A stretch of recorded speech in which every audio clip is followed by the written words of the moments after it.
Next ಡಿಸೈನ್ಗೆ 6 ಎಳೆ ದಾರನ ಗಂಟಾಕಿ ready ಮಾಡಿ ಇಟ್ಕೊಂಡಿದ್ದೆ. ಸ್ಟಾರ್ಟಿಂಗಲ್ಲಿ 1 ಲಾಕ್ ಮಾಡ್ಕೋತೀನಿ. ಸ್ಟಾರ್ಟಿಂಗಲ್ಲಿ 1 ಲಾಕ್, ಇಲ್ಲಿಂದ ಸೂಜಿ ಮೇಲೆ 1 ಟೈಮ್ ಥ್ರೆಡ್ನ ಸುತ್ತಕೊಂಡು ಪಕ್ಕದಲ್ಲೇ ನೀಡಲ್ನ ಚುಚ್ಚಿ ಥ್ರೆಡ್ನ ಮೇಲೆ ತಂದು 3 ದಾರನ ಒಟ್ಟಿಗೆ ಲಾಕ್ ಮಾಡ್ಕೋತೀನಿ. ಹಾಫ್ ಡಬಲ್ ಕ್ರೋಶ್ ಆಯಿತು. ಮತ್ತೆ ಸೂಜಿ ಮೇಲೆ 1 ಟೈಮ್ ಥ್ರೆಡ್ನ ಸುತ್ತಕೊಂಡು ಸೇಮ್ ಪ್ಲೇಸ್ಗೆ ನೀಡಲ್ನ ಹಾಕಿ ಥ್ರೆಡ್ನ ಮೇಲೆ ತಂದು ಇಲ್ಲೂ ಕೂಡ 3 ದಾರನ ಒಟ್ಟಿಗೆ ಲಾಕ್ ಮಾಡ್ಕೋತೀನಿ. ಮತ್ತೊಂದು ಹಾಫ್ ಡಬಲ್ ಕ್ರೋಶ ಆಯಿತು. ಮತ್ತು ಸೇಮ್ ಮತ್ತೊಂದು ಹಾಫ್ ಡಬಲ್ ಕ್ರೋಶ. ಆ ಸ್ಟಾರ್ಟಿಂಗ್ 1 ಲಾಕು ಸೇರಿ ನಾನು 3 ಹಾಫ್ ಡಬಲ್ ಕ್ರೋಶ ಅಂತ ಕೌಂಟ್ ಮಾಡ್ಕೋತೀನಿ. 3 ಹಾಫ್ ಡಬಲ್ ಕ್ರೋಶ ಹಾಗೆ 1 ಸಿಂಗಲ್ ಕ್ರೋಶ. ಇಲ್ಲಿಂದ 3 ಚೈನ್ಸ್ ಹಾಕೋತೀನಿ. 1 2 3 ಚೈನ್ಸ್ ಹಾಕಿ ಅದು ಎಲ್ಲಿಗೆ ಬರುತ್ತೋ ಅಲ್ಲಿಗೆ ನೋಡಿ ಸೂಜಿ ಮೇಲೆ 1 ಟೈಮ್ ಥ್ರೆಡ್ನ ಸುತ್ತಕೊಂಡು ನೀಡಲ್ನ ಚುಚ್ಕೋಬೇಕು. ಥ್ರೆಡ್ನ ಮೇಲೆ ತಂದು 3 ದಾರನ ಒಟ್ಟಿಗೆ ಲಾಕ್ ಮಾಡ್ಕೊಳ್ಳಿ. ನಿಧಾನಕ್ಕೆ ಮಾಡ್ಕೊಳ್ಳಿ.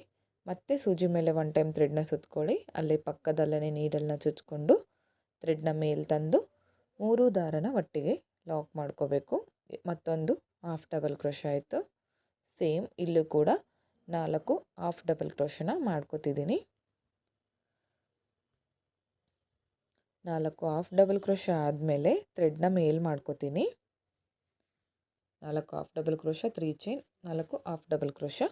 ಮತ್ತು ಥ್ರೆಡ್ನ ಮೇಲೆ ಮಾಡಿಕೊಂಡು ಒಂದು ಸ್ಮಾಲ್ ರೌಂಡ್ ಬೀಡನ್ನ ಆ್ಯಡ್ ಮಾಡ್ಕೋತಿದ್ದೀನಿ. ಬೀಡನ್ನ ಹಾಕಿ ನೀಡಲಿಂದ ಥ್ರೆಡ್ಗೆ ಪಾಸ್ ಮಾಡ್ಕೊಳ್ಳಿ.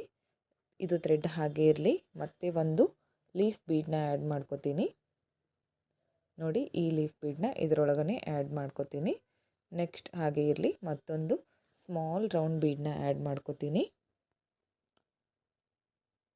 ಈ ಬೀಡನ್ನ ಕೂಡ ಆ್ಯಡ್ ಮಾಡಿಕೊಂಡು ಸ್ಟ್ರೇಟಾಗಿ ಎಲ್ಲಿಗೆ ಬರುತ್ತೋ ಅಲ್ಲಿಗೆ ನೋಡಿ ಲಾಕ್ ಮಾಡ್ಕೋಬೇಕು ಸೀರೆಗೆ. ಸಿಂಪಲ್ ಆಗಿದೆ ಫ್ರೆಂಡ್ಸ್. ಡಿಸೈನ್ ಕೂಡ ತುಂಬಾ ಈಸಿಯಾಗಿದೆ. 1 ಅವರಲ್ಲಿ ಕಂಪ್ಲೀಟ್ ಮಾಡ್ಕೋಬೋದು ಈ ಡಿಸೈನ್ನ. ಓಕೆ, ಇದನ್ನು ಲಾಕ್ ಮಾಡ್ಕೊಂಡ್ಮೇಲೆ ಸೂಜಿ ಮೇಲೆ 1 ಟೈಮ್ ಥ್ರೆಡ್ನ ಸುತ್ತಕೊಳ್ಳಿ. ನೋಡಿ, ಈ ಥರ ಕಾಣಿಸ್ತಾ ಇದೆ.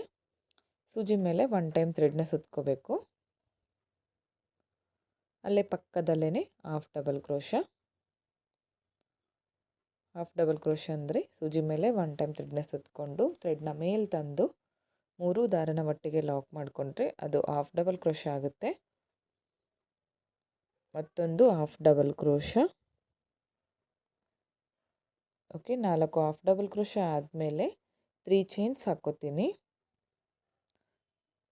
3 ಚೈನ್ ಹಾಕ್ಕೊಳ್ಳಿ. ಇಲ್ಲಿಂದ 1 2 3 ಚೈನ್ ಹಾಕಿ ಸೂಜಿ ಮೇಲೆ 1 ಟೈಮ್ ಥ್ರೆಡ್ನ ಸುತ್ತಕೊಂಡು ಸ್ಟ್ರೈಟಾಗಿ ಇಟ್ಕೊಂಡು ಇಲ್ಲೂ ಕೂಡ 4 ಹಾಫ್ ಡಬಲ್ ಕ್ರೋಶನ ಮಾಡ್ಕೋತೀನಿ. ಓಕೆ, 4 ಹಾಫ್ ಡಬಲ್ ಕ್ರೋಶ ಮಾಡ್ಕೊಳ್ಳಿ. ಇದೇ ಥರ ಹಾಫ್ ಡಬಲ್ ಕ್ರೋಶ ಮಾಡಿಕೊಂಡು ಥ್ರೆಡ್ನ ಮೇಲೆ ಮಾಡ್ಕೊಂಡಿದ್ದೀನಿ. ನೋಡಿ, 1 ರೌಂಡ್ ಬೀಡು, ಲೀಫ್ ಬೀಡು ಹಾಗೆ ರೌಂಡ್ ಬೀಡು 3 ಬೀಡ್ಗಳನ್ನು ಒಟ್ಟಿಗೆ ಆ್ಯಡ್ ಮಾಡ್ಕೋತಿದ್ದೀನಿ. ಮಾಡಿಕೊಂಡು ಸೀರೆಗೆ ಲಾಕ್ ಮಾಡ್ಕೋಬೇಕು. ಸೀರೆಗೆ ಲಾಕ್ ಮಾಡಿಕೊಂಡು ಇಲ್ಲೂ ಕೂಡ 4 ಹಾಫ್ ಡಬಲ್ ಕ್ರೋಶ. ಇದೇ ಥರ ಫುಲ್ ಸೀರೆನ ಕಂಟಿನ್ಯೂ ಮಾಡ್ತಾ ಹೋಗಬೇಕು. 4 ಹಾಫ್ ಡಬಲ್ ಕ್ರೋಶ, 3 ಚೈನು ಮತ್ತು ಸೇಮ್ ಹಾಫ್ ಡಬಲ್ ಕ್ರೋಶ ಬೀಡು ಫುಲ್ ಕಂಪ್ಲೀಟ್ ಮಾಡಿ ತೋರಿಸ್ತೀನಿ ನೋಡಿ. ನೀವು ಸೀರೆಗೆ ಹಾಕ್ತಾಯಿದ್ರೆ ಫುಲ್ಲು ಹಾಕ್ಕೊಳ್ಳಿ. ನೋಡಿ, ಈ ಥರ ಬಂದಿದೆ ಡಿಸೈನು. ತುಂಬಾ ಚೆನ್ನಾಗಿ ಕಾಣಿಸುತ್ತೆ. ಸಿಂಪಲ್ ಆಗಿದೆ, ಹಾಗೆ ಗ್ರ್ಯಾಂಡ್ ಲುಕ್ ಇದೆ ಡಿಸೈನ್ ಕೂಡ. ಎಂಡ್ವರೆಗೂ ಇದೇ ಥರ ಕಂಟಿನ್ಯೂ ಮಾಡ್ಕೊಂಡಿದ್ದೀನಿ. ಲಾಸ್ಟಲ್ಲಿ ಹಾಫ್ ಡಬಲ್ ಕ್ರೋಶ ಆದಮೇಲೆ 2 ಚೈನ್ಸ್ ಹಾಕಿ ಥ್ರೆಡ್ನ ಕಟ್ ಮಾಡ್ಕೊಂಡಿದ್ದೀನಿ. ಈ 3 ಚೈನ್ ಗ್ಯಾಪ್ಗೆ ಕುಚ್ಚು ಕಟ್ಟಿ ತೋರಿಸ್ತೀನಿ ನಾನು. ನೋಡಿ, ಕುಚ್ಚು ಕಟ್ಟಲಿಕ್ಕೆ 100 ಎಳೆ ದಾರನ ತಗೊಂಡಿದ್ದೀನಿ. ಹಾಗೆ ಅದರಲ್ಲಿ ಒಂದು ಬೀಡ್ ಹಾಕಿ ನಾನು ಕುಚ್ಚನ್ನ ಕಟ್ಕೊಂಡಿದ್ದೀನಿ. ಈ ಡಿಸೈನ್ಗೆ 300ಇಂದ 350ವರೆಗೂ ಚಾರ್ಜ್ ಮಾಡ್ಕೋಬೋದು ಫ್ರೆಂಡ್ಸ್. ನಿಮ್ಮ ಪ್ಲೇಸ್ ಮೇಲೆ ಡಿಪೆಂಡ್ ಆಗಿರುತ್ತೆ. ಹೆಚ್ಚು ಕಮ್ಮಿ ಕೂಡ ಮಾಡ್ಕೋಬೋದು. ಈ ಡಿಸೈನ್ ಹೇಗಿದೆ ಅಂತ ಕಮೆಂಟ್ ಮುಖಾಂತರ ತಿಳಿಸಿ. ಇಷ್ಟ ಆಗಿದ್ದರೆ ಒಂದು ಲೈಕ್ ಮಾಡಿ, ಹಾಗೆ ನಿಮ್ಮ ಫ್ರೆಂಡ್ಸ್ಗಳಿಗೆ ಶೇರ್ ಮಾಡಿ, ಚಾನಲ್ಗೆ ಸಪೋರ್ಟ್ ಮಾಡಿ, ವಿಡಿಯೋನ ವಾಚ್ ಮಾಡ್ತಾ ಇರಿ. ಬಿಗಿನರ್ಸ್ ಕೂಡ ಅರ್ಧ ಗಂಟೆಯಲ್ಲಿ ಕಂಪ್ಲೀಟ್ ಮಾಡುವಂತಹ ಡಿಸೈನ್ ಫ್ರೆಂಡ್ಸ್ ಇದು. ಈ ವಿಡಿಯೋನ ನೀವು ಸಬ್ಸ್ಕ್ರೈಬ್ ಮಾಡ್ಕೊಳ್ಳದೆ ನೋಡ್ತಾ ಇದ್ರಿ, ಪ್ಲೀಸ್ ಸಬ್ಸ್ಕ್ರೈಬ್ ಮಾಡ್ಕೊಳ್ಳಿ. ಪಕ್ಕದಲ್ಲೇ ಇರೋ ಬೆಲ್ ಐಕನ್ನ ಕ್ಲಿಕ್ ಮಾಡಿ, ಆಲ್ ಅನ್ನೋ ಆಪ್ಷನ್ನ ಸೆಲೆಕ್ಟ್ ಮಾಡ್ಕೊಳ್ಳಿ. ನಾನು ವಿಡಿಯೋ ಹಾಕಿದ ತಕ್ಷಣ ಮೊದಲು ನಿಮಗೆ ನೋಟಿಫಿಕೇಷನ್ ಬಂದು ತಲುಪುತ್ತೆ. ತುಂಬಾ ಈಸಿಯಾಗಿರುವಂತಹ ಡಿಸೈನ್ ಫ್ರೆಂಡ್ಸ್, ಕ್ವಿಕ್ಕಾಗಿ ಹಾಕ್ಕೋಬೋದು. ಈ ವಿಡಿಯೋನ ಸ್ಕಿಪ್ ಮಾಡದೆ ಕೊನೆವರೆಗೂ ನೋಡಿದ್ದಕ್ಕೆ thank you friends. Thank you for watching.